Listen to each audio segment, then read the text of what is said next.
Selamat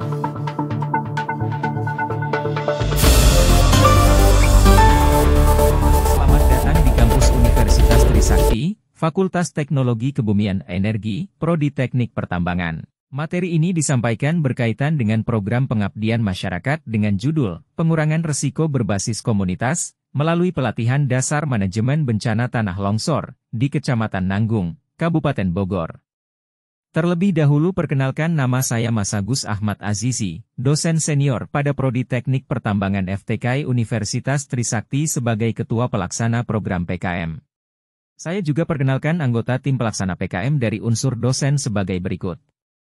1. Dr. Insinyur Irfan Marwanza, MT, IPM. 2. Insinyur Subandrio, MT. 3. Doktoranda Mustamina Maulani, MT. 4. Fadliyah, SC, MSc. Serta Muhammad Sampurna Jaya dari unsur Secara mahasiswa. geografis, Indonesia berada di wilayah lingkaran api Pasifik atau cincin api Pasifik di mana merupakan pertemuan tiga lempeng tektonik dunia, yakni lempeng Eurasia, lempeng Pasifik, dan lempeng Australia. Hal tersebut menimbulkan keberadaan gunung api dan daerah perbukitan hampir tersebar secara merata di wilayah Indonesia.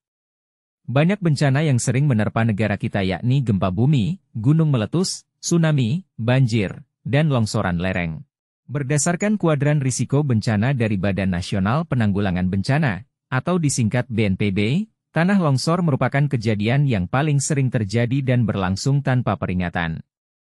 Meskipun kuadran ini bisa dikoreksi dengan upaya pengontrolan parameter-parameter yang mempengaruhi kestabilan lereng tersebut, seperti perubahan sifat fisik dan mekanik material penyusun lereng, munculnya rekahan yang semakin membesar dan dalam, penggundulan hutan dan sebagainya.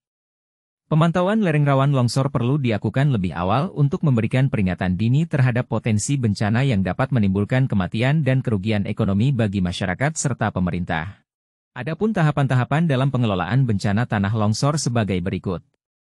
1. Penyiapan struktur organisasi pos komando tanggap darurat bencana.